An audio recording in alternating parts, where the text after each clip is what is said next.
Gimana caranya kita bisa rela kalau pas kita berdoa minta sesuatu, Allah malah ngasih kita ujian. Kita lagi getol-getolnya meminta kepada Allah tentang sesuatu yang kita lagi kepengenin banget. Tiba-tiba Allah malah ngasih yang sebaliknya. Gimana caranya biar kita rela kalau kita ditolak dengan bahasa yang lembut? Kalau kita ditolak dengan alasan-alasan yang kadang-kadang gak masuk akal. Kalau kita ditolak alasannya misalnya kayak kita kayaknya gak cocok soalnya hitung-hitungannya gak dapat misalnya. Atau karena mitos-mitos tertentu. Atau orang tuanya kayak gak sreg gitu sama kita. Padahal kita udah berjuang untuk caper-caperan habis-habisan. Modalnya juga udah keluar banyak. Tapi ditolak. Gimana caranya kita rela atau lega? Gimana biar kita lega? Ini ada nih.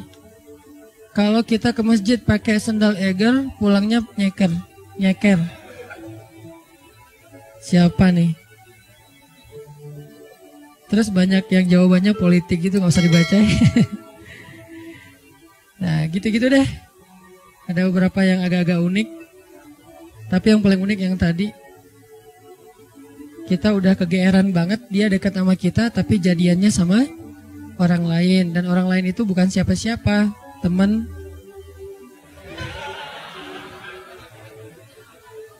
Nah, itu jahat banget. Gimana caranya kita bisa rela? Pernah nggak teman-teman mencoba untuk melakukan sesuatu yang kita tuh udah siap-siap bakal gagal? Kayaknya bisa dipastiin nggak akan berhasil. Contoh, kita kayak mau ngedatangin seorang calon mertua yang anaknya itu idola kampus banget, atau idola sekolah, atau teman masa kecil kayak Spider-Man atau apalah. Terus kita kayak yakin banget bahwa kita tuh bukan standar orang tuanya dan pasti kemungkinan besar akan ditolak. Cuman kan gak ada salahnya juga untuk mencoba ya. Nah, ternyata ditolak beneran. Nah, gimana rasanya tuh? Apakah kita bisa benar-benar lega dan nggak dendam sama dia? Apakah kita benar-benar bisa ngerasa lega dan akhirnya bisa maafin orang tersebut kalau dia misalnya ngezolimin kita, ngejailin kita, ngecurangin kita, nikung kita? Yang terakhir agak berat sih, yang misalnya dia kayak memfitnah kita, ngomongin kita, mengkomen dengan hate di akun kita, meng-kick kita di grup atau blok kita di nomornya. Bisa nggak kita lega, kita rela, terutama kepada Allah Subhanahu Wa Taala? Karena ada orang yang mungkin sering nggak rela dengan perlakuan manusia, tapi dia masih berusaha untuk rela dengan ketentuan Allah. Yang parah tuh sampai ke Allah juga nggak rela. Dia nggak rela ketika Allah memberikan dia satu ketentuan. Bahkan nikmat pun kadang nggak rela. Dikasih nikmat sekian dia berharapnya lebih. Dikasih nikmat begini dia berharapnya begitu. Dikasih fisik yang ini dia berharapnya kayak gitu. Dan seterusnya. Kadang-kadang masalah rambut aja dia nggak rela. Belum lagi nanti masalah kulit. Belum lagi nanti masalah tinggi badan, masalah apa segala macam yang sifatnya emang takdir dia diciptakan kayak gitu. Beda dengan mungkin kalau yang masalah-masalah katakanlah misalnya kayak sesuatu yang sifatnya karena usaha kita kayak berat badan atau jerawatan atau apa, ini kan relatif ya. Tapi kalau emang udah takdirnya kayak gitu, dia nggak rela. Termasuk dia nggak rela dengan ketentuan Allah, dia seorang laki-laki sehingga dia pengen jadi ya transgender gitulah, pengen jadi cewek, terus dia cewek pengen jadi cowok, terus dia bingung gitu, kok dua-duanya nggak enak ya, terus jadi saya jadi apa gitu kan ya. Nah, ini nggak rela gitu kan. Nah ini semuanya adalah tentang syarhus sadar, berlapang dada. Berlapang dada pertama yang paling penting adalah berlapang dada terhadap ketentuan Allah, yang kalau dalam bahasa fikihnya kadang disebut dengan istilah takdir. Disebut dengan istilah takdir. Atau berlapang dada dengan sikap-sikap orang kepada kita. seberapa besar lapang dada kita sehingga dada kita itu muat dengan kesalahan orang. Makin lapang, makin banyak kesalahan orang yang muat di dalam dada kita. Nggak sampai bikin kita nyesek. Jadi ada kesalahan masih lapang, nggak nyesekin kita. Jadi kita masih santai. Kan orang kalau lapang, sebutlah kita kayak di sebuah ruangan atau di mobil aja nih. Kebenaran mobilnya mobil city car yang memang dua row gitu. Seatnya cuma 4 orang. Nah, kalau masuknya cuma kita driver nih, masuk 1 orang teman, kita merasa sempit nggak? Enggak. Atau kita jadi penumpang sama driver, masuk seorang teman masih biasa. Masuk yang ketiga jadi 4 orang sekarang masih biasa. Masuk yang kelima, yang keempat jadi 5 orang, mulai agak-agak gimana gitu. Apalagi duduk di belakang kan ya. Nah, kebayang nggak kalau mobilnya bus? Kalau mobilnya city car yang mungkin cuman muat 4 orang, nyamannya, terus diisi 5 orang, jadinya gimana? Nggak nyaman kan? Tapi kalau bus diisi 5 orang, masih nyaman, leluasa, karena emang isinya harusnya 35, 40. Nah, artinya dada kita itu sesek tergantung kelapangannya, bukan tergantung masalahnya. Ada orang yang masalah sepele bikin dia nyesek. Ada orang yang masalahnya udah luar biasa, dia masih kayak biasa-biasa aja. Kenapa? Bedanya bukan masalahnya, tapi yang membedakan itu adalah syarhus sadarnya, lapang dadanya. Ada orang ketika diomongin dengan satu komen negatif, hate yang masih wajar lah ya. Cuman kayak misalnya bilang ria gitu doang. Dia udah langsung rame gitu, udah langsung di replay, langsung terus dia kayak ngedebat gitu, langsung di blok, langsung dia kalau perlu akunnya juga ditutup, dia nggak mau pakai lagi Instagram pundung gitu, pundung Visosmed misalnya. Ini gara-gara apa? Gara-gara ada satu haters yang satu kata doang, ria, sombong. Ini artinya bukan masalahnya terlalu besar, tapi dadanya mungkin belum lapang. Dan itu juga berlaku kepada pasangan, berlaku kepada keluarga, berlaku kepada orang tua, berlaku kepada guru, berlaku kepada banyak urusan hidup kita. Kadang-kadang satu kata bikin kita nyesek. Tapi ada orang lain yang udah 1000 kata dan katanya semuanya bold, dia biasa-biasa aja. Kenapa? Mungkin 2 kemungkinan. Dia orangnya cuek, orang yang nggak mau ngikutin kayak gitu-gitu, dan itu juga bisa jadi buah dari kelapangan dada, atau kemungkinan kedua adalah dia dadanya emang lapang, hatinya emang lapang. Sehingga salah satu yang kita selalu doain itu apa? Rabbi syrahli, malah sebelum yang lain-lain, Rabbi syrahli sadri. Inilah yang diminta oleh Nabi Musa ketika Nabi Musa diutus kepada Firaun. Allah berfirman di surat Toha, idhab ila Firaun innahu tagha. Pergilah kamu kepada Firaun, dia itu jahat banget. Togo itu jahat banget. Togo itu zalim banget. Togo itu durhaka. Togo itu sangat sombong. Togo itu udah luar biasa kejahatannya. Bukan lagi orang yang kejahatannya masih wajar. Udah di atas wajar, namanya togo. Innahu togo. Firaun itu luar biasa jahatnya. Apa kata-kata Musa? Musa nggak bilang ya Allah beri saya senjata. Karena kalau Musa minta senjata, Allah bakalan kasih senjata yang bisa ngalahin Firaun. Musa nggak bilang ya Allah kasih saya misalnya harta supaya saya bisa ngebeli semua kekayaan Firaun, kekuasaan Firaun saya bayarin aja lebih daripada Korun. Malah yang diminta oleh Musa dalam misi yang sangat berat itu apa? Qala Rabbi syrahli sadri. Itu pertama yang diminta sama Musa. Musa berdoa setelah Allah memberi dia perintah. Kata Musa, Rabbi syrahli sadri. Ya Allah lapangkan dada saya. Baru yang kedua, wa yassirli amri. Ya Allah mudahkan urusan saya. Jadi kalau dadanya udah lapang, maka urusannya jadi mudah. Kalau dadanya udah lapang, maka hidupnya jadi mudah. Kalau dadanya udah lapang, maka hubungan dengan pasangannya jadi mudah. Kalau dadanya udah lapang, maka hubungannya dengan partner atau teman kerja, tim bisnis kita jadi mudah. Kalau dadanya udah lapang, maka teamwork kita dalam suatu usaha sosial, gerakan dakwah atau apapun jadi mudah. Wa yassirli amri. Baru setelah itu, wahlul 'uqdatan min lisani yafqahu qauli. Selesai? Belum. Yang kita nggak bacain, yang keempatnya, waj'alli waziram min ahli Haruna akhi. Dan beri saya juga seorang pendamping yang dia pintar ngomong dan dia itu lebih ngerti realitasnya, lebih tahu apa yang terjadi di sana, saudara saya Harun, supaya kami bisa sama-sama berdakwah kepada di sisimu ya Allah. Jadi yang pertama banget diminta oleh Musa menghadapi Firaun aja lapang dada. Kenapa? Karena kalau Allah kasih kelapangan dada untuk Musa, kejahatan Firaun itu nggak bikin Musa nyesek.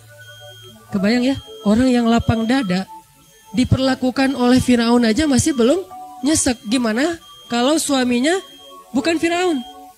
Kan banyak ibu-ibu atau istri-istri bertanya, Ustadz gimana menghadapi suami yang pemarah, suami yang galak, suami yang nggak setia, suami yang suami. Sekian banyak kesalahan suaminya. Lebih besar mana dengan kesalahan Firaun? Pastinya lebih besar Firaun. Dan kita nggak membandingkan suami dengan Firaun ya. Artinya emang ya jauh lah insya Allah. Ini bukan dalam masa dalam niat membandingkan. Tapi kalau kesalahan Firaun aja dengan kelapangan dada Musa tidak pundung, Musa tetap bisa bersabar, Musa tetap bisa menuntaskan misi dakwahnya, berarti lapang dada itu penting banget dalam hidup kita teman-teman. Sampai dengan kelapangan dada bisa menghadapi orang sekelas Firaun, berarti kan lapang dada itu penting banget ya. Yang kalau di bawah Firaun pasti akan lebih lega lagi nih. Di Firaunin aja lega, di Firaunin. Jadi diperlakukan oleh Firaun aja masih lega. Itulah yang diminta oleh Musa. Ini menandakan bahwa lapang dada itu salah satu doa yang paling penting untuk kita baca teman-teman. Bukan cuma pas mau ngomong di depan kita baca Rabbi syrah li sadri. Kapan aja Rabbi syrah li sadri. Rabbi lapangkan dada saya. Lapangkan dada saya. Kalau mau pulang ke rumah buat yang udah punya pasangan, istri lagi ngambek di pintu, Rabbi syrah li sadri. Pengalaman pribadi. Insyaallah nanti kita lanjutkan setelah salat Isya. Bismillahirrahmanirrahim. Teman-teman yang dirahmati Allah Subhanahu wa taala, tadi kita menyampaikan tentang pentingnya syarhus sadar atau lapang dada supaya kita bisa nyaman ketika menghadapi situasi ataupun perilaku yang tidak sesuai dengan harapan kita. Syarhus sadar ini berlaku hubungan kita dengan Allah. Syarhus sadar ini dipakai ketika hubungan kita dengan orang tua, hubungan kita dengan pasangan, hubungan kita dengan anak, hubungan kita dengan saudara, dengan teman, dengan tetangga, dengan siapapun. Karena kalau kita nggak punya syarhus sadar, nggak punya kelapangan dada, kita susah untuk lega menghadapi orang lain. Lega untuk menghadapin ketentuan Allah dalam hidup kita. Kita bakalan lebih banyak berkeluh kesah, nyesek, bete, terus rasanya kayak nggak bebas gitu, kayak ada sesuatu yang nyesek banget di dada kita tuh. Nah ini pasti bikin kita sendiri yang nggak nyaman. Sedangkan Allah Subhanahu Wa Taala udah ngajarin kepada kita satu doa yang dipetik dari bacaan doanya Musa alaihissalam. Ketika mau menghadapi Firaun aja, Musa meminta supaya dilapangkan dada, saking pentingnya modal ini. Jadi sebelum minta mujizat, di antara mujizatnya tongkat jadi ular, mujizatnya nanti bisa ngebelah laut, mujizatnya macam-macam. Sebelum Nabi Musa minta mujizat, karena sifat dari mujizat itu adalah mengalahkan makar-makar musuh, itulah sifat dari mujizat. Jadi ketika Allah kasih mujizat kepada nabinya, itu bertujuan untuk mengalahkan makar-makar yang dibuat oleh musuh. Misalnya kalau makarnya adalah syair, maka mujizatnya adalah Al-Quran. Sehingga ketika musuh mengatakan bahwa Muhammad itu penyair, terus Allah menantang, kalau memang kalian anggap ucapan Muhammad itu adalah syair, coba aja kalian datangkan satu surat yang sama dan sama-sama berkualitas.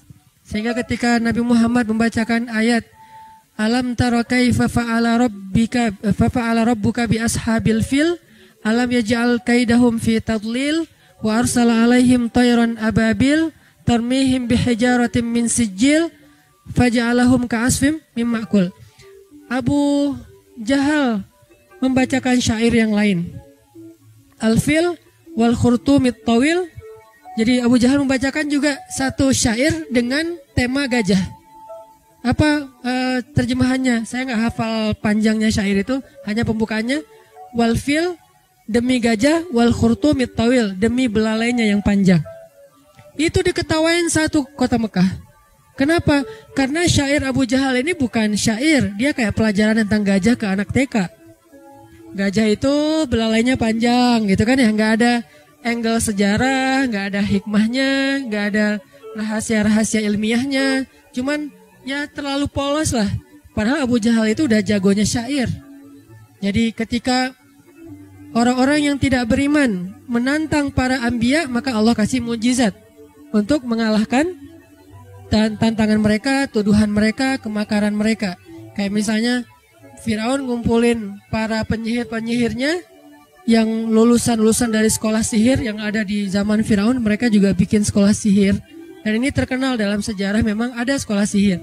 Termasuk nanti cerita seorang laki-laki, anak muda yang lagi pengen belajar sihir ke seorang penyihir legend, terus malah dia mengalahkan penyihir itu dengan kalimat iman ya. Jadi banyak sekali cerita-cerita sekolah sihir di zaman sebelum Nabi Muhammad SAW. Dia kumpulin nih lulusan cum laude dari Universitas Sihir. Semua yang keren-keren, profesornya, yang cum laude-nya, dokter-dokter mudanya, kumpulin semuanya. Ini makar. Wa makaru wa makarallah wallahu khairul makirin. Wa yamkuruna wa yamkurullah wallahu khairul makirin. Akhirnya Allah kasih Musa mukjizat. Mukjizatnya untuk mengalahkan sihirnya para penyihir-penyihir Firaun. Nah, Nabi Musa padahal seorang nabi, nggak meminta mukjizat kepada Allah, ya Allah kasih saya mukjizat untuk bisa mengalahkan kejahatan-kejahatan Firaun. Bukan itu yang pertama diminta oleh Musa, tapi yang pertama diminta oleh Musa itu adalah Rabbishrahli sadri, ya Allah lapangkanlah dada saya. Inilah yang paling penting dalam hidup kita. Apalagi ketika kita mengemban amanah-amanah yang berat. Apalagi kita bergaul dengan banyak orang. Karena orang yang tidak bergaul, walaupun dia soleh, masih kurang istimewa di sisi Allah dibandingkan orang yang soleh dan bergaul.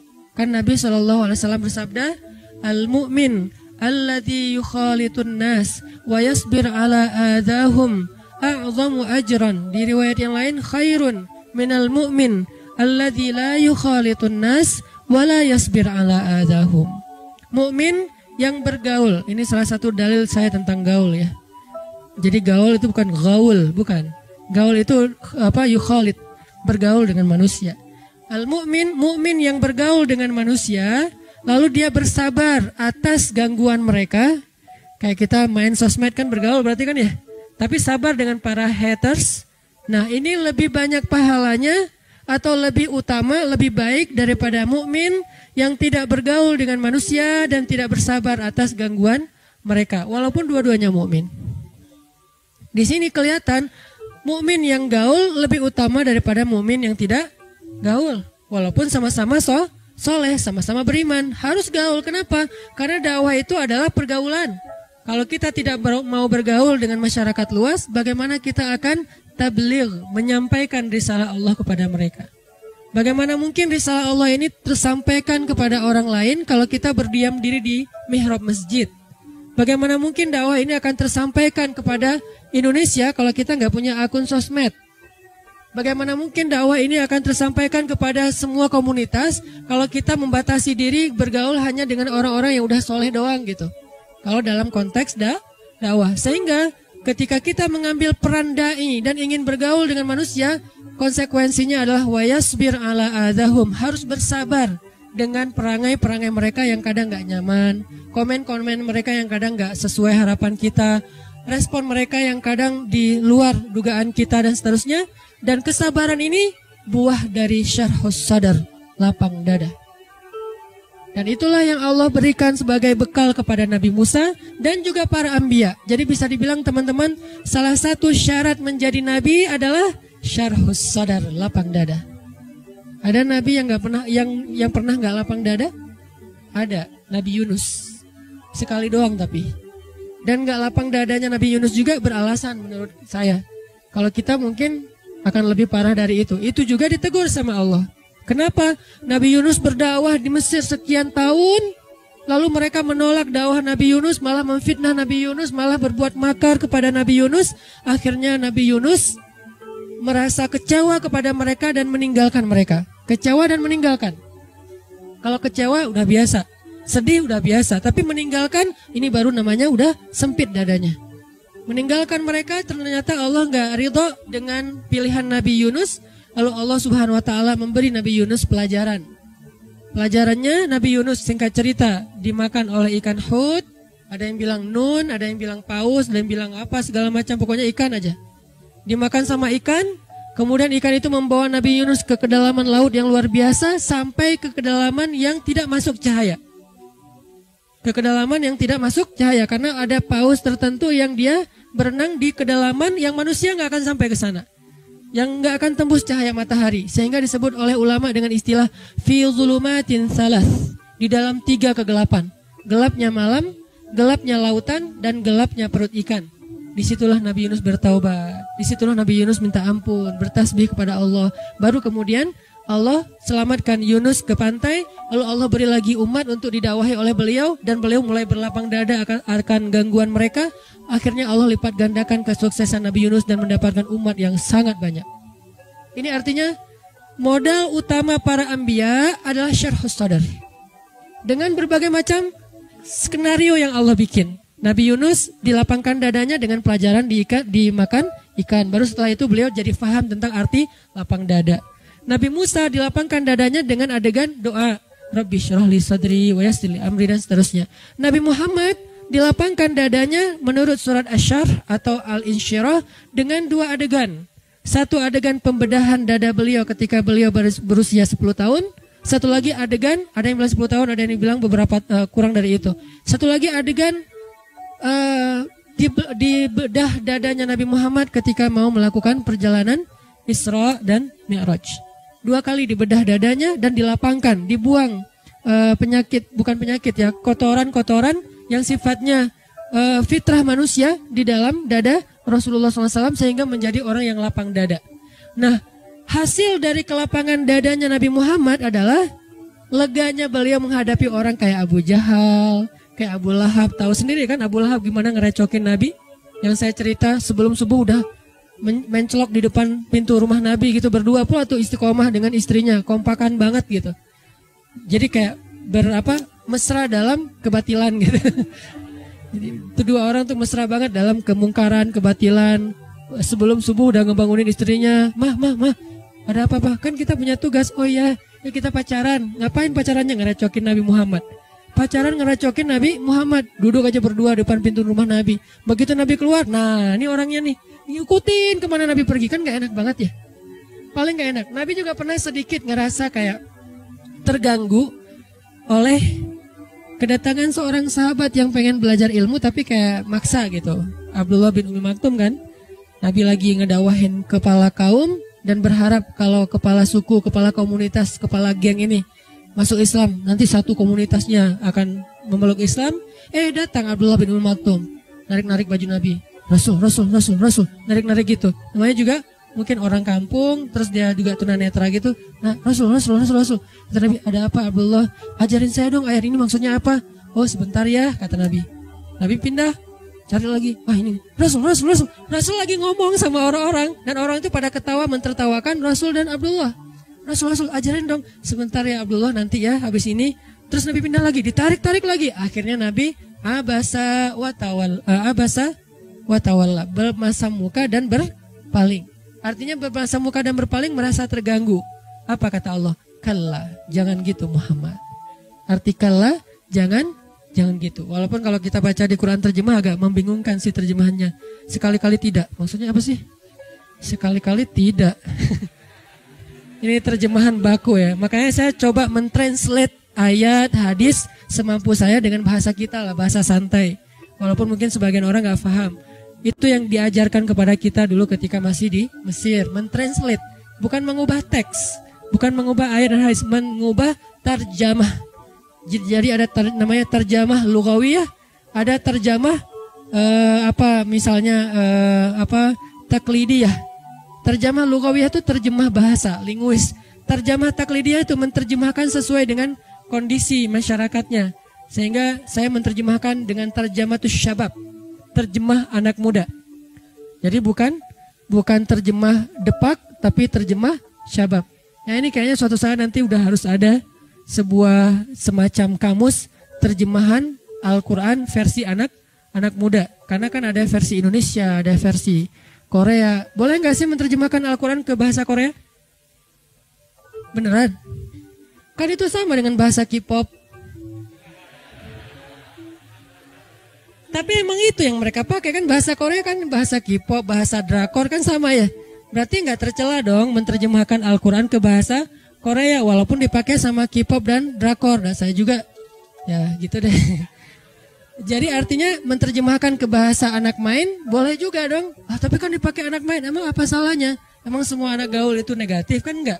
Di sini saya kira anak-anak gaul semua nih yang lagi ngumpul dan menjadikan masjid sebagai salah satu spot tempat nongkrong gitu. Jadi intinya teman-teman, ternyata dengan syarhus sadar yang Allah berikan kepada Nabi Muhammad, akhirnya Nabi jadi berlapang dada terhadap gangguan-gangguan orang sekelilingnya, termasuk Abu Lahab, Abu Jahal. Abu Jahal itu memfitnah Nabi itu udah habis-habisan.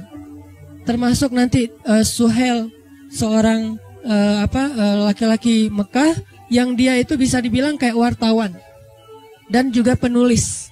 Dia mengubah opini publik dari yang mereka respect kepada Nabi Muhammad jadi malah jadi benci, hatersnya Nabi Muhammad. Gara-gara apa? Opini publik itu dibikin oleh tulisan-tulisan, kalau dulu bahasanya bukan tulisan, syair-syair Suhail. Dan Nabi menghadapi orang kayak gitu. Sehingga kadang-kadang Nabi sedih tapi tidak sempit dada. Arti sempit dada sampai Nabi meninggalkan mereka enggak. Kalau hijrah itu karena perintah Allah, bukan inisiatif Nabi Muhammad. Buktinya Nabi berhijrah sampai turun perintah dari Allah. Bukan kalau inisiatif mungkin Nabi udah hijrah duluan ke Habasyah. Tapi tidak. Ke Habasyah itu bukan hijrah lari dari suatu kondisi. Karena yang hijrah ke Habasyah itu bukan sahabat yang lemah teman-teman. Yang hijrah ke Habasyah itu Utsman, Ja'far. Kalau kita lihat kedudukannya di Mekah sebetulnya nggak terancam. Utsman keluarganya kuat, nggak ada yang berani ngancam Utsman. Ja'far keluarganya juga kuat, kabilahnya kuat, nggak ada yang ngancam Ja'far. Utsman dan Ja'far ini tidak dalam kondisi tertekan sehingga hijrah ke Habasyah. Terus kenapa hijrah ke Habasyah? Membangun network, membangun hubungan keluar dari Mekah supaya nanti Islam ini bisa berkembang ekspansi. Kalau mau dibilang lari dari kota Mekah, harusnya hijrah itu orang Habasyah sendiri dong. Bilal kan itu aslinya orang Habasyah ya. Kenapa nggak pulang kampung aja? Toh dia di Mekah dalam keadaan dizolimi, lemah, nggak punya siapa-siapa. Kalau seandainya hijrah ke Habasyah, misinya adalah lari dari siksaan orang Mekah, harusnya yang pertama hijrah itu Bilal, bukan Utsman dan Ja'far. Jadi Nabi tidak hijrah ke Madinah kecuali karena perintah Allah, bukan karena sempit dadanya.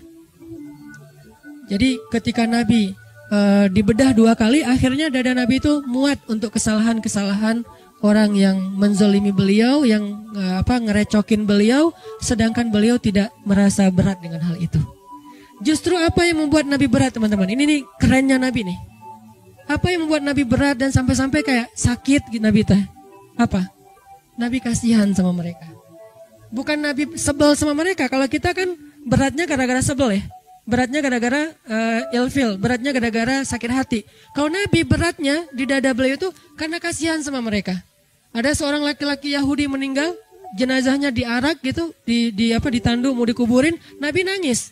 Kenapa? Kasihan, dia belum sempat beriman tapi sudah meninggal, sehingga nasibnya nanti di akhirat dalam keadaan terancam. Nabi sedih atas dia, bukan sedih atas diri sendiri. Sehingga ayatnya di dalam surat Al-Kahfi itu saya lupa di halaman kedua, hampir-hampir kamu mencelakai dirimu sendiri gara-gara mereka tidak beriman. Ada yang ingat ayatnya? Gimana? Nah, wala'allaka bakhi'un nafsak ala atharihim illam yu'minu bihadzal hadithi asafa. Hampir-hampir kamu mencelakakan diri kamu sendiri gara-gara mereka tidak beriman terhadap risalah yang kamu bawa. Barakallahu fiik.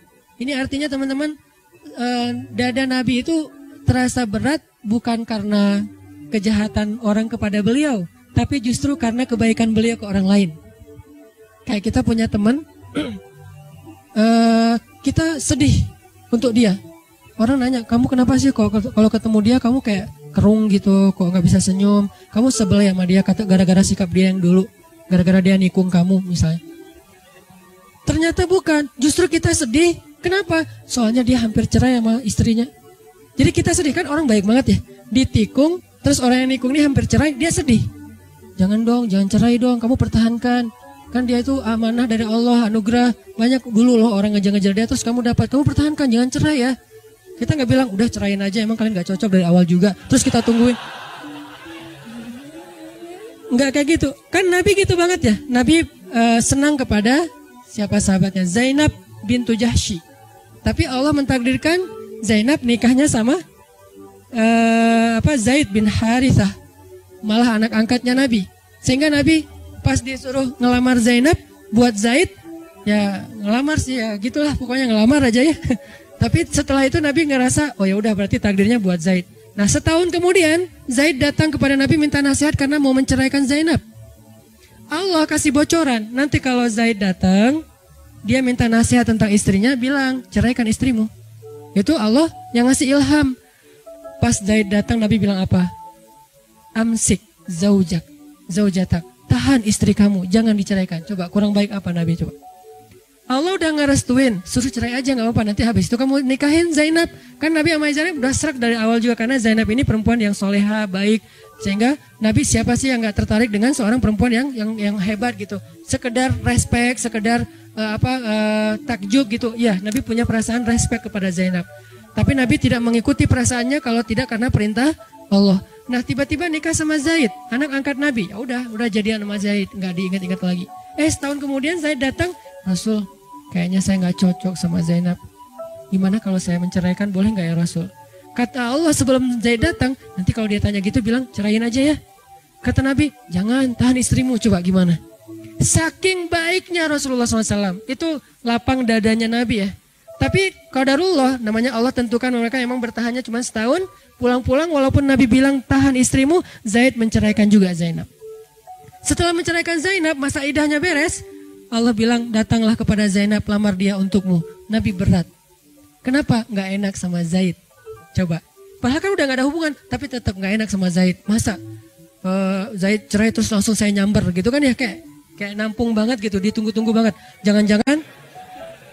Jangan-jangan selama ini Zaid gak berkah tuh gara-gara doanya, mungkin ya Allah mudah-mudahan gak harmonis, cepet cerai atau apa. Kan jadi kayak gak enak gitu kan. Jadi Nabi itu orangnya ra'fah banget, jaga perasaan orang banget, gak enakan banget. Kenapa? Syarhus sadar. Beliau lebih mending beliaunya yang dibikin gak nyaman daripada bikin orang lain gak nyaman. Itu Nabi banget tuh. Beliau lebih memilih biar saya aja deh yang repot, yang jadi riwah, tapi jangan ngeriwahin orang lain. Itu Nabi banget tuh. Ini namanya syarhus sadar. Makanya Allah bilang, alam nasyrah laka sadrak ya Muhammad, wa wada'na anka wizrak ya Muhammad, alladzi anqadha dhahrak ya Muhammad, wa rafa'na laka dzikrak ya Muhammad. Kemudian Allah bilang, fa inna ma'al usri yusra, inna ma'al usri yusra. Itu motivasi. Udah tenang aja di balik kesulitan, bersama kesulitan ada kemudahan, bersama kesulitan ada. Artinya itu satu paket, nggak usah dipisahin. Nggak ada kesulitan, nggak ada. Yang ada kesulitan, kemudahan satu paket. Ma'iyah, kebersamaan, nggak bisa dipisahin. Bukan setelah kesulitan kemudahan, bukan, bersama. Arti bersama memang datang berbarengan. Berbarengan Ustaz, kok saya nggak ngerasain? Nah ini nih. Bersama dengan kesulitan ada kemudahan, itu datangnya bersamaan teman-teman. Bukti bersamaannya apa? Kadang-kadang kalau misalnya kita lagi ada kesulitan, jadi mudah tahajud, ya kan? Jadi mudah ke masjid. Bukankah itu kemudahan? Adakah yang lebih berharga daripada Allah kasih nikmat hidayah dan ibadah, nikmat taqarrub kepada Allah, nikmat lebih dekat kepada Allah? Emangnya ada yang lebih berharga dari itu? Kita aja yang kadang-kadang gak fair, menghargai ini lebih daripada yang itu. Padahal itu lebih berharga. Allah ambil kita nikmat misalnya tadi habis diputusin, kan itu berat ya. Langsung sempit dadanya. Tiba-tiba lapang dengan, ya Allah dia gitu banget sama saya. Apa yang kurang dari saya tuh udah habis-habisan loh ya Allah. Untuk dia modal juga udah habis semuanya. Motor udah dijual. Kos-kosan nunggak. Karena uang kos saya pakai buat jajan bareng dengan dia. Modal banget loh ya Allah. Kan kita jadi kayak romantis gitu ke Allah. Kita kehilangan romantis dengan seseorang, tapi muncul romantis dengan Allah. Bukankah fa inna ma'al usri yusra? Dan itu yang paling sering. Belum lagi nanti setelah itu, setelah romantisme Allah, Allah kasih hadiah-hadiah, Allah kasih kejutan-kejutan dan seterusnya. Jadi Allah kayak ngemotivasi Nabi Muhammad SAW. Artinya lapang dadanya Nabi itu bikin beliau bisa bertahan. Sesekali sedih ada, kayak Nabi pulang habis dilemparin kotoran, Nabi pulang habis dilemparin dan berdarah-darah. Terus Nabi pulang ketemu Khadijah. Ini nih luar biasanya ya. Cari siapa? Khadijah. Siang hari mencari Khadijah, malam hari mencari Allah. Siang hari cari siapa? Gak ada Ustadz. Ya udah. Kalau belum ada Khadijah ya udah. Malam hari aja andelin. Siang hari cari temen main kayak apa kayak pengalihan gitu ya, pelampiasan, free dive terus nggak muncul-muncul ya nggak apa-apa. Yang jelas cari sesuatu yang bisa bikin kita syarhus sadar, lapang dada gitu. Kemana lagi ya? Main kemana lagi ya? Ya nggak apa-apa lah. Tapi kalau Nabi karena alhamdulillah beliau udah punya Khadijah yang solehanya super duper luar biasa, akhirnya pulangnya mencari Khadijah. Zammiluni, selimutin aku. Itu kan bahasa manjanya Nabi ke Khadijah ya. Sehingga Khadijah menyelimuti Rasulullah bukan terus ditinggal ke dapur, enggak. Diselimutin dan didekap oleh Khadijah, dibikin nyaman oleh Khadijah. Dalam pelukan Khadijah lah turun ayat ya ayyuhal muzammil. Dalam pelukan Khadijah lah turun ayat ya ayyuhal muddatsir. Di dalam pelukan seorang perempuan yang soleha yang luar biasa. Satu di antara 4 perempuan yang sempurna di muka bumi. Nah, baru Allah suruh bangun. Ya ayyuhal muzammil kum. Kumil laila illa qalila. Kumil lail. Bangunlah di malam hari. Curhat, ada apa hambaku? Jadi pertama curhatnya kepada istrinya. Karena kenapa? Baru pulang langsung Khadijah zammiluni. Dipeluk oleh Khadijah, diselimutin oleh Khadijah. Terus Nabi cerita apa yang terjadi di luar. Kemudian Khadijah memotivasi Nabi, menenangkan Nabi. Nabi tertidur. Ya ayyuhal muzammil. Kumil laila illa qalila nisfahu aw inqus minhu qalila aw zid alaihi waratil qur'ana tirtila dan seterusnya. Inna nasyi'atal lail hiya ashaddu wat'an wa aqwamu qila. Intinya adalah Nabi pernah ngerasa sedih ya, tapi nggak sampai buat dada beliau sesek, nggak. Langsung Allah tenangkan. Gimana? Ternyata salah satu syarat syarhus sadar menikah. Salah satu cara mendapatkan syarhus sadar adalah menikah. Jadi kalau kita pengen lapang dada dari semua masalah di luar, nikahlah. Ustadz, justru dada saya sempit gara-gara nikah nih Ustadz. Wah, susah nyari jawabannya nih kalau kayak gini. Kalau sempit gara-gara nikah gimana Ustadz? Ya udah, cara yang kedua, qumil laila illa qalila. Bangun malam-malam. Mau setengah malam, mau kurang dari itu sedikit, mau lebih dari itu sedikit. Ini keleluasaan dari Allah, kelonggaran, terserah deh. Dan Ustadz, saya kalau bangun malam gak tahu baca apa. Waratil Quran. Terus kata Allah, faqra'u ma tayassar. Baca aja yang paling mudah-mudah yang kamu bisa. Yang mudah itu lagi Ustadz. Gak apa-apa, Allah gak pernah bosan kau dengan ayatnya. Kita doang yang bosan. Kita emang orangnya membosankan sih. Mungkin suara kita yang membosankan, bacaan kita yang membosankan, bukan ayatnya ya. Kadang-kadang ayat yang sama dibaca oleh orang lain jadi gak bosan kan ya. Misalnya Al-Fatihah atau Qul huwallahu ahad, Allahus samad. Bosan kan? Datang yang lain, Qul huwallahu ahad, kok enakan ya? Nah, berarti bukan ayatnya nih, vokalnya nih yang ngebosanin nih. Termasuk surat-surat yang lain, Al-Fatihah, Al-Kafirun atau apalah. Jadi insya Allah enggak lah. Walaupun agak-agak trauma juga kan diimamin dengan bacaan Al-Kafirun karena nggak beres-beres, muter. Ini kenapa Al-Kafirun rasa 1 juz ya? Suratnya Al-Kafirun rasanya Al-Baqarah. Panjang banget nggak beres-beres.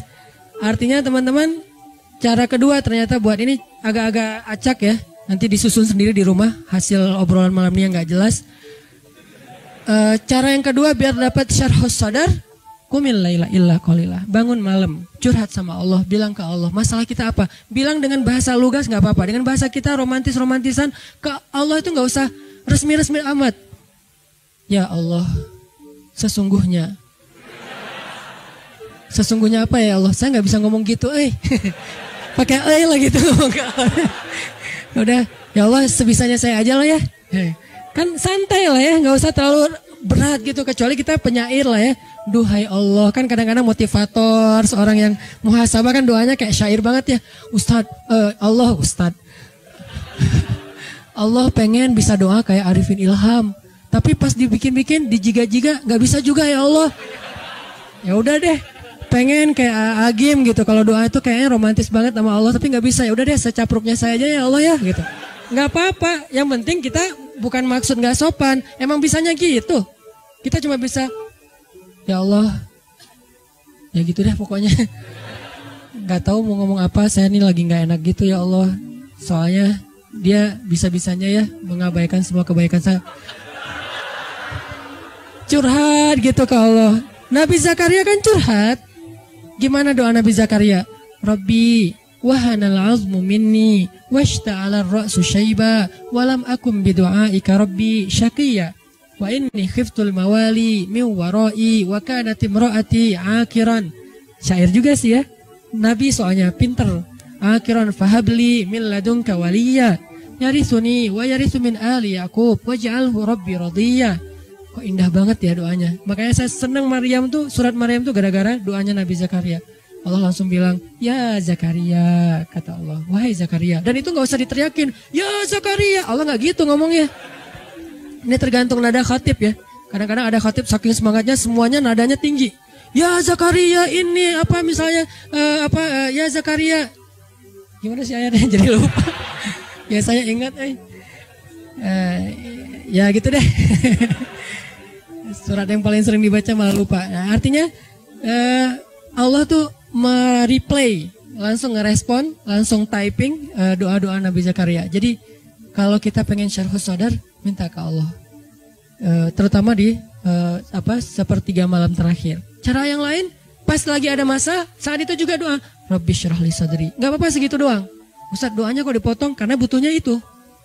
Mau diutuhin gak masalah. Cuman kalau misalnya kita pengen diulang-ulang, Rabbi syrah li sadri. Istri ngomel terus, Rabbi syrah li sadri. Rabbi syrah li sadri. Kamu ngapain sih komat kamit? Rabbi syrah li sadri mah. Oh. Kok doanya buat diri sendiri aja, mama enggak? Oh mama mau dong Ci. Rabbi syrah sadraha. Ya Allah lapangkan dada dia. Kamu nuduh aku sempit dada? Loh salah aku apa mah? Ya kamu emang salah dari dulu juga dari awal. Oh iya mah. Terus maunya mama apa? Ya gitu deh. Rahasia. Biasanya ada maunya tapi gak usah dijelasin di sini, disensor. Bahaya kasihan. Jadi teman-teman kayak tadi ada teman kita lagi ngomel, orang lagi debat di sosmed, pasangan kita lagi mungkin nggak nyaman segala macam perlakuan orang ke kita. Rabbi syrah li sadri, Rabbi syrah li sadri. Minta sama Allah kayak Nabi Musa meminta kepada Allah. Sehingga ketika Nabi Musa ketemu Fir'aun, Nabi Musa bicaranya enak gitu. Terus kata Allah, idhaba ila Fir'aun faqula lahu qawlan layyinan. Pergilah kepada Firaun, ucapkanlah kepada Firaun itu ucapan yang baik, yang lembut, layyinan. Gimana coba mau ngomong ke orang yang paling dibenci dengan bahasa yang layyin, yang lembut. Itu susah loh. Memang Musa benci sama Firaun, benci banget. Kenapa benci? Karena Firaun itu membunuh ribuan anak bayi Bani Israel bertahun-tahun, lebih dari 10 tahun. Anak bayi itu baru lahir, langsung diambil, dipenggal kepalanya, dipatahin lehernya, dibenamkan di dalam padang pasir, ditaruh ke Sungai Nil, dimakan sama kuda Nil. Dikasih makan untuk hewan-hewan peliharaan Firaun kayak singa, harimau, hidup-hidup loh. Dan itu di depan orang tuanya, dibakar hidup-hidup segala macam. Jahatnya Firaun itu luar biasa sehingga Musa yang merasa kaumnya selama ini dizolimin terus-terusan oleh Firaun, termasuk dia dan keluarganya, itu sangat marah kepada Firaun. Tapi kata Allah, qula lahu qawlan layyinan. Kalau kamu ketemu dia, ucapin yang lembut-lembut ya. Sehingga akhirnya Musa datang kepada Firaun, dakwahnya lembut. Sampai ketika Firaun mulai agak-agak sok debat gini.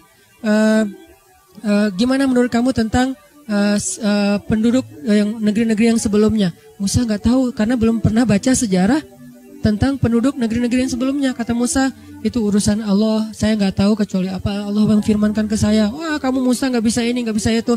Firaun sombong. Musa tetap sabar. Nggak langsung marah karena Musa itu aslinya sangat tegas, sangat orangnya kan nggak bisa. Beda gaya nih. Musa dan Harun tuh dua orang yang berbeda gaya, sama seperti Yahya dan Isa. Musa itu mirip Isa, Harun itu mirip Yahya. Harun itu kalau ngadapin orang lagi marah-marah didiemin dulu, terus dikasih tahu. Musa lagi marah-marah dimarahin balik. Itu Musa. Makanya Musa ketika pulang 40 hari lagi mendapatkan wahyu, ngelihat kaumnya sudah syirik, apa yang dilakukan Musa? Dia pegang jenggot kakaknya Harun, dibanting sama Musa. Tarik gini. Kenapa kamu biarkan mereka syirik? Kan saya sudah serahin mereka jadi tanggung jawab kamu. Apa kata Harun? Saudaraku, jangan engkau tarik janggutku. Coba. Kan ayatnya gitu kan? Menunjukkan Musa itu orangnya tegas dan gak ada basa-basi Musa. Kalau Harun, dia menjelaskan dulu, memahamkan dulu. Beda gaya nih dan saling membantu dalam dakwah. Sehingga kadang-kadang ada ustadz yang tipenya ya strike gitu. Ada ustadz yang ya udah diolok dulu, ya udah nggak apa-apa. Ada yang kayak gitu kan ya. Ayah dan ibu juga kayak gitu. Anaknya dimarahin oleh ayahnya, ibunya bilang ya udah besok diperbaiki ya gitu kan. Selalu ada penyeimbang kan. Musa dan Harun tuh gitu banget teman-teman. Akhirnya Musa mengumpulkan kaumnya semuanya, dimarahin satu-satu dan disuruh untuk bertaubat dengan cara yang sangat-sangat berat. Ketika mereka syirik, Harun mengatakan, wahai kaumku, bukankah Musa baru saja meninggalkan kalian beberapa hari yang lalu? Artinya dakwahnya belum hilang dari ingatan kalian. Kenapa kalian sudah kufur? Bukankah Allah baru saja menyelamatkan kalian dari tenggelamnya di Laut Merah? Kenapa kalian sekarang sudah kufur kepada Allah? Difahamkan, diingatkan oleh Harun. Kalau Musa, sini kalian semuanya, udah bunuh diri. Gitu. Ngeri banget kan ya. Ini beda gaya nih Musa dan Harun. Tapi setelah Allah lapangkan dadanya, Musa gak gitu ke Firaun. Firaun marah-marah, Musa diamin dulu. Apa Musa takut? Enggak, bukan tipe Musa yang penakut. Orang dia dorong, enggak ada orang, cuman toel doang mati kan ya. Lo Firaun masih ingat enggak 15 tahun yang lalu? Apaan? Gua toel orang mati, lo mau digituin? Kan bisa aja. Apaan sih lo? Firaun digituin doang, Firaun mati kan. Sejarahnya nanti di Al-Quran jadi beda lagi kan. Firaun mati di toel Musa kan enggak ya? Nah, kenapa enggak ada adegan itu? Karena Musa enggak marah. Musa berlapang dada. Ini pentingnya lapang dada. Sampai bisa ngadapin Fir'aun. Fir. Sampai bisa ngadapin Fir'aun. Nah, Nabi Muhammad juga kayak gitu. Gara-gara udah Allah lapangkan dada, alam nasyrah laka sadrak, akhirnya ujian-ujian yang dihadapi Nabi Muhammad, beliau hadapi dengan lapang dada. Salah satu yang terberat, suatu saat Bilal pernah nanya kepada Rasulullah SAW. Bilal apa Abu Hurairah kalau nggak salah. Di tafsir Al-Insyirah, kata Abu Hurairah, ya Rasulullah, pernah nggak engkau melalui, Aisyah nanya, ya Rasulullah, pernah nggak engkau melalui satu hari yang paling berat dalam hidupmu? Kapan? Aisyah nanya, kapan sih hari yang paling berat buat Nabi dalam hidupnya?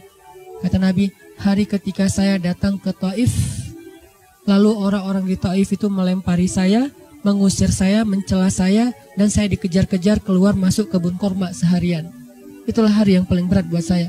Lalu ketika saya sudah selamat dari pengejaran mereka, saya berhenti di sebuah daerah namanya kebun Nakhlah. Di daerah Nakhlah itu tiba-tiba datanglah Jibril dan memperkenalkan saya dengan seorang malaikat. Jadi Jibril memperkenalkan Nabi dengan sesosok malaikat. Malaikat apa itu? Malaikat penjaga gunung. Kata Jibril, ya Rasulullah, ini malaikat penjaga gunung. Silakan kalau ada request ke beliau. Kata malaikat penjaga gunung, perkenalkan saya Rasulullah, saya malaikat penjaga gunung. Allah sudah memerintahkan saya ikuti semua permintaan Muhammad. Ya Rasulullah, kami sudah melihat bagaimana mereka memperlakukan engkau. Jika engkau mau, saya akan ambil 2 gunung ini, saya benturkan di kepala mereka. Kebayang gak? Bukan 2 batu, 2 gunung di kepala mereka digituin. Malaikat marah. Emang malaikat bisa marah? Bisa marah, bisa cinta, bisa marah, bisa kasihan. Malaikat, tapi tidaklah mereka marah kecuali karena Allah. Jadi mereka nggak bermaksiat. Kalau engkau mau ya Rasul, saya ambil 2 gunung batu itu, saya benturkan sampai jadi hancur lebur di kepala mereka. Kata Rasulullah, jangan. Saya berharap kalau mereka tidak menerima nikmat hidayah ini, nanti dari tulang sulbi mereka akan muncul anak-anak yang akan menerima dan memperjuangkan hidayah ini. Kata Nabi Muhammad kepada Aisyah. Lalu kata Aisyah apa? Saya tidak pernah melihat ada orang yang lebih lapang dada daripada Rasulullah SAW. Jadi orang kalau udah dilapangin dadanya, itu tuh hasilnya. Apakah cukup segitu? Masih banyak adegan lain yang Nabi itu lapang dada banget. Dan terutama dalam kondisi keluarga beliau yang mungkin cukup rumit. Karena emang Allah amanahkan untuk beliau sekian banyak perempuan yang harus beliau nafkahi, yang harus beliau bahagiakan. Itu amanah dari Allah, bukan mau-maunya beliau. Allah yang amanahkan 1, 2, 3, 4 dan seterusnya. Untuk apa? Supaya mereka diperlakukan oleh Rasulullah dengan perlakuan yang baik. Kok mereka yang dipilih Ustadz? Karena mereka lah perempuan paling istimewa di muka bumi. Jadi saking sayangnya Allah kepada Aisyah, Hafsah, Ummu Salamah, Zainab, Maria, Sofia dan yang lain-lainnya, Saking sayangnya Allah kepada mereka karena kesolehan mereka, akhirnya Allah hadiahkan untuk mereka seorang nabi, Rasulullah SAW. Tapi tetap aja namanya perasaan kan ya, rumit kan, gak bisa dijelasin dengan teori-teori logis. Akhirnya Nabi harus berdamai, harus lapang dada dengan kecemburuan mereka, percekcokan di antara mereka, ngambeknya mereka, bapernya mereka, dan seterusnya dan seterusnya. Nabi lapang dada. Dan kalau kita baca cerita lapang dadanya Nabi kepada istrinya, berat, luar biasa tuh ya. Sampai kita, wah susah kalau gitu ditiru. Tapi di sini ada pelajaran, ternyata lapang dada itu bisa bikin kita mampu menanggung yang tidak mampu ditanggung orang lain. Dan seorang mukmin yang lapang dada mampu menanggung urusan orang lain namanya rohilatan. An-nasu kaibil mi'ah. Manusia itu kata Nabi seperti 100 ekor onta. La takadu tajidu fiha rohilatan. Hampir-hampir kamu nggak ngelihat satupun di antara 100 ekor onta itu rohilah. Apa itu rohilah? Onta yang sanggup memikul beban dan mampu berjalan jauh, itu namanya rohilah. Siapa rohilah kata Nabi? Mukmin. Yang tidak mukmin dia ibil, dia seperti onta biasa saja, yang makan, minum, hidup hanya untuk dirinya saja. Sedangkan mukmin dia tidak hidup untuk dirinya, dia hidup rohilatan, menanggung beban. Mulai dari menanggung beban keluarga, menanggung beban masyarakat, menanggung beban umat, itulah mukmin. Makin banyak yang ditanggung menunjukkan makin lapang dada dia. Karena kalau dia nggak lapang dada, nggak akan sanggup nanggung beban, keluh, kesah, masalah orang lain. Itulah Nabi, itulah para anbiya, itulah orang-orang soleh. Sehingga minta sama Allah, Rabbi syrah li sadri, Rabbi syrah li sadri, Rabbi syrah li sadri. Ya Allah lapangin dada saya. Bukan minta beban, bukan. Supaya kalau Allah nitipin beban ke kita, kita sanggup memikulnya. Kenapa? Karena beban dada kita lapang. Wa wada'na anka alam nashrah laka sadrak wa wada'na anka wizrak alladzi anqadha dhahrak. Jadi beban-beban Nabi itu seolah-olah diturunkan oleh Allah. Maksudnya apa? Bukan Nabi diambil bebannya, bukan. Jadi Nabi memikul banyak beban dakwah tapi kayak nggak bawa apa-apa. Itu maksud dari ayat itu. Gara-gara apa? Syarhus sadar. Jadi Nabi dakwah 23 tahun merintis sesuatu. Bisa dibilang Nabi itu foundernya Islam, bukan founder komunitas, founder Islam. Dan itu berat banget loh, ngerintis sebuah gerakan, sebuah syariat tasyri' yang luar biasa. Kok bisa jadi kayak nggak bawa apa-apa? Bebannya kayak nggak ada di pundak beliau. Kenapa? Karena syarhus sadar. Alam nashrah laka sadrak wa wada'na anka wizrak alladzi anqadha dhahrak. Kalau udah gitu, wa rafa'na laka dzikrak. Jadilah dia orang mulia. Kenapa mulia? Karena mau mengambil banyak sekali beban orang lain untuk dia pikul, tapi nggak berasa seperti memikul beban. Kok bisa gitu? Lapang banget dadanya.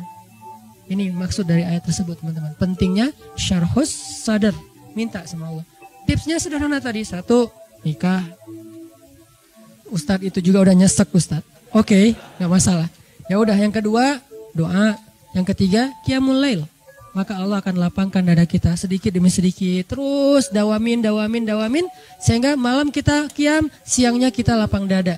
Ketika kita dapat masalah, kita berdoa lagi sama Allah. Allah lapangkan lagi dada kita. Supaya apa? Supaya kita sanggup memikul beban orang lain dan kekeliruan, kesalahan orang lain. Supaya tidak membuat kita menjadi orang yang menutup diri. Membuat kita jadi orang yang nyesek.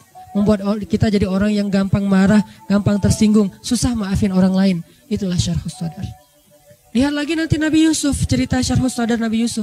Ketika ketahuan saudara-saudaranya datang ke Mesir mau minta gandum, terus Nabi Yusuf akhirnya kayak ngasih sedikit ujian buat mereka, sengaja dibikin kayak gitu biar mereka nanti sadar.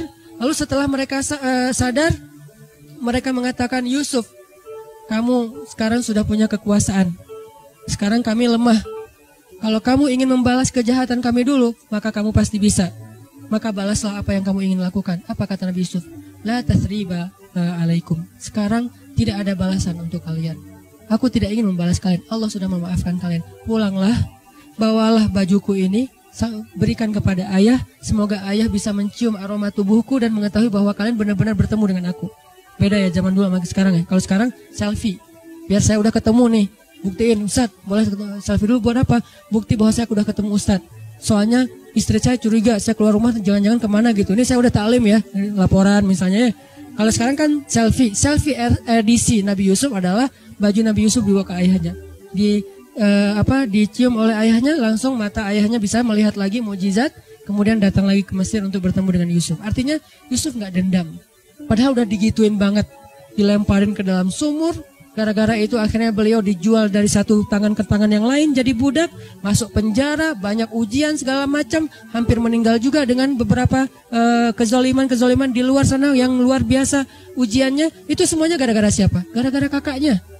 Kalau orang lain yang memperlakukan beliau kayak gitu, oke lah orang lain. Ini kakak sendiri yang beliau nggak pernah ngejahatin mereka sama sekali. Tapi begitu mereka datang meminta bantuan Yusuf, lapang dadalah yang membuat Nabi Yusuf memaafkan lalu mau membantu mereka. Syarhus sodar, sifat para anbiya. Nabi siapa lagi yang syarhus sodar banget? Nabi Ayub. Nabi Ayub juga kayak gitu. Sampai saking sebelnya Nabi Ayub kepada istrinya, sampai berkata, kalau nanti saya sembuh, saya akan menghukum istri saya dengan satu digituin lah. Apa sih istilahnya? Mau dicambuk kayak nggak enak gitu bahasanya. Dicemetut ya, baca apa? Dicemetut, dicepret, dipecut, dipecut. Saya akan pecut dia satu pecutan, satu pecutan. Pas sudah sembuh apa? Nggak tega, Tapi kan harus menunaikan janji kan ya. Akhirnya apa? Cari rumput, gitu doang. Ini kenapa? Syarhus sodar, lapang dada. Kadang-kadang kita kayak sebel banget sama orang. Lihat aja ntar ya, kalau lo butuh gua nggak bakalan gua tolong. Setelah sekian lama dia datang, bisa gua lagi ada masalah nih. Nggak tega gitu. Kita dulu udah bilang ntar gua balas nih. Ternyata nggak tega mau balas. Ada apa? Aku bisa bantu apa? Kan jadi baik ya. Kenapa? Syarhus sodar. Kadang butuh proses. Ada yang syarhus sodarnya sehari, ada yang seminggu, ada yang sebulan, ada yang setahun, ada yang seumur hidup. Nanti ketika udah mau meninggal baru syarhus sodar. Ya udah saya maafin semua kesalahan kalian. Akhirnya dia syarhus sodar juga. Tapi kan selama ini hidupnya jadi nggak enak ya. Karena orang yang sempit dada yang sengsara dia sendiri teman-teman. Kadang-kadang saking sempit dadanya ngelihat orang yang bahagia, dia yang kayak baru kena musibah gitu. Kamu kenapa? Lagi berkabung. Berkabung kenapa? Tuh orang beli mobil baru. Orang beli mobil baru dia yang berkabung. Orang yang nikah dia yang bete. Mantan. Mantan soalnya susah. Ya itu agak wajar sih. Jadi intinya teman-teman, yuk kita belajar syarhus sodar dengan 3 cara tadi. Doa, tahajud, menikah. Mudah-mudahan kalau kita mendapatkan pasangan, benar-benar pasangan yang disebut dengan istilah qurrata a'yun. Itulah syarhus sodar kan? Karena kalau pasangan tidak menjadi qurrata a'yun, berarti tidak bisa jadi syarhus sodar. Apa arti qurrata a'yun? Penyejuk hati. Jadi kita pulang ke rumah sejuk gitu ya. AC di mana-mana. Enggak, kata-katanya yang menyejukkan hati, senyumnya menyejukkan hati, dandanannya menyejukkan hati. Makanya orang sih mungkin salah paham ya, enggak paham maksud dari dakwah saya. Saya bilang dandan itu ibadah. Bukan apa-apa, bukan saya pengen sok cari sensasi ini ustadz aneh-aneh aja yang dibahas yang enggak pernah orang lain bahas. Bukan, justru saya mencari bahan-bahan dari hadis, dari teks agama untuk menyelesaikan masalah keluarga tapi bukan dengan doktrin. Kita kasih programnya, salah satu program berdandan. Perempuan yang rajin berdandan untuk suaminya itu pahalanya gede banget loh. Kenapa? Karena itu bagian cara dia menyenangkan suami. Dan itu perintah dari Aisyah radhiyallahu anha. Berdandanlah untuk suami kalian wahai perempuan Ansor, wahai perempuan Madinah. Kenapa? Karena itu perintah Allah. Jangan bikin suami kalian sedih. Dan perhatikan tempat yang sering dipandang oleh suami kalian. Jangan sampai dia memandang sesuatu yang lagi kotor. Termasuk wajah kalian, tubuh kalian. Sehingga ada seorang perempuan Ansor datang ke rumah Aisyah, rambutnya acak-acakan, nggak di kerimbat, nggak di treatment gitu, nggak di Terus Aisyah bilang, bersihkan rambut kamu atau rapikan rambut kamu demi suami kamu. Sampai Aisyah sempat-sempatnya nggak ikut hadir dalam majelis ilmunya Rasulullah SAW. Padahal majelis ilmu itu pahalanya gede banget. Gara-gara apa? Kata Abu Hurairah. Gara-gara sibuk berdandan untuk Rasulullah. Ini namanya Rabbi habli Rabbana hablana min azwajina wa dzurriyyatina qurrata a'yun. Itu salah satu di antara ciri perempuan yang solehah, di antara 3 ciri kata Nabi apa? Idza ra'aita sarratka. Kalau kamu ngelihat dia, kamu jadi senang. Itu istri solehah. Gimana cara bisa jadi senang? Dengan sikapnya dan dengan penampilannya. Perempuan yang di atas, yang di belakang, yang di jalan, nih Kalau kalian ingin menyenangkan hati suami kalian atau calon suami kalian nanti, dari sekarang siapin beauty case. Kalau bisa jangan beauty case, beauty baggage. Jadi satu koper beauty case-nya tuh. Ini lipstick ada 7 macam model. Dari yang paling matte sampai yang paling glossy. Cie. Saking matte-nya udah yang versi hard banget, saking matte-nya kayak orang dehidrasi. Ini saking glossy-nya kayak orang habis makan minyak. Jadi, wah gimana nih caranya nih? Ya udah di mix aja deh, setengah-setengah gitu. Akhirnya netral. Siapin semua beauty case dan itu kalau niatnya buat suami, ini adalah termasuk ibadah. Cari dah dalilnya banyak karena berdandan untuk suami bagian dari ciri tiga ciri perempuan soleh. Idza nazarta ilaiha sarratka, idza amartaha ata'atka, idza ghibta anha hafizatka fi ahlika wa amwalika. Itu hadis. Ciri perempuan soleha, arti perempuan di sini istri. Kalau kamu memandangnya, kamu jadi senang. Suami Ustadz, banyak lagi nanti dalilnya. Next insya Allah. Istri kalau kita lihat nyenengin. Jadi di rumah itu males buka handphone. Kenapa? Mending lihat istri. Di rumah itu males buka berita. Apalagi berita-berita politik, pusing banget lah ya. Mending gua ngeliat lo aja gitu. Bukan lo sih, kamu. Kalau lo kan buat teman ya. Aku ngeliat kamu aja. Kok TV-nya dianggurin? Soalnya ada kamu, cie. Ya udah nontonin aja, nonton. Makin dia manyun, makin lucu. Makin dia kayak sebel gitu, kita makin terhibur. Kamu sebel aja sering-sering. Kenapa? Kalau kamu sebel, kamu makin cantik, ya.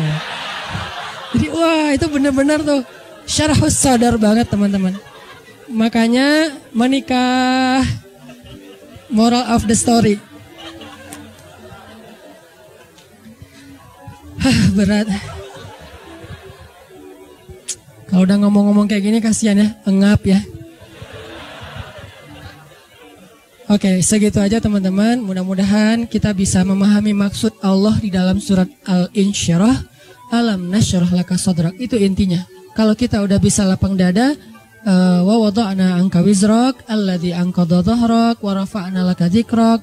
Itu hasilnya fa inna ma'al usri yusra, itu motivasinya. Inna ma'al usri yusra fa idza faraghta fansab wa ila rabbika farghab. Minta sama Allah gitu. Farghab, minta sama Allah. Mudah-mudahan Allah melapangkan dada kita terhadap ketentuan-ketentuan Allah dalam kehidupan kita, terhadap kekurangan dan kesalahan orang kepada kita, sehingga kita bisa menjadi seorang mukmin yang paling lega hatinya, lapang dadanya, sehingga orang nyaman untuk berada di sisi kita. Dan menjadi mukmin yang lebih banyak pahalanya di sisi Allah, karena kata Nabi, mukmin yang bergaul dengan manusia dan bersabar atas gangguan mereka lebih baik, lebih banyak pahala daripada mukmin yang tidak bergaul dengan manusia dan tidak mau bersabar atas gangguan mereka. Hadis riwayat Tirmizi, disahihkan oleh Imam Syekh Al-Albani. Mudah-mudahan kita mendapatkan manfaat dari kajian sederhana ini. Barakallahu li wa lakum, billahi taufiq wal hidayah. Allahumma ja'al jam'ana hadza jam'an marhuma wa tafarruqana min ba'dihi tafarruqan ma'suma. Allahumma arinal haqqa haqqa warzuqna ittiba'ah wa arinal batila warzuqna ijtinabah. Allahumma habib ilainal iman wa zayyinhu fi qulubina wa karrih ilainal kufra wal fusuqa wal isyan waj'alna minir rasyidin. Ya Allah, lapangkanlah dada kami ya Allah. Jadikanlah dada kami menjadi dada yang selalu sanggup menanggung beban-beban orang di sekeliling kami. Beban orang tua kami, kesalahan orang tua kami, kesalahan pasangan kami, kesalahan keluarga kami, kesalahan-kesalahan teman-teman kami. Dan sanggup untuk menerima ketentuan-ketentuan-Mu yang pastinya tidak mungkin buruk, kecuali di dalamnya ada kebaikan untuk kami ya Allah. Lapangkan dada kami sehingga kami menjadi orang yang selalu bahagia. Bahagia karena yakin kepadamu, bahagia karena berserah kepadamu, bahagia karena merasa dekat denganmu ya Allah. Rabbana atina fid dunya hasanah wa fil akhirati hasanah wa qina adzabannar. Subhanakallahumma wa bihamdika asyhadu an la ilaha illa anta astaghfiruka wa atubu ilaik. Makasih buat semua teman-teman yang udah istiqomah hadir di tongkrongan ilmu Rabu malam. Semoga kita istiqomah terus. Assalamualaikum warahmatullahi wabarakatuh.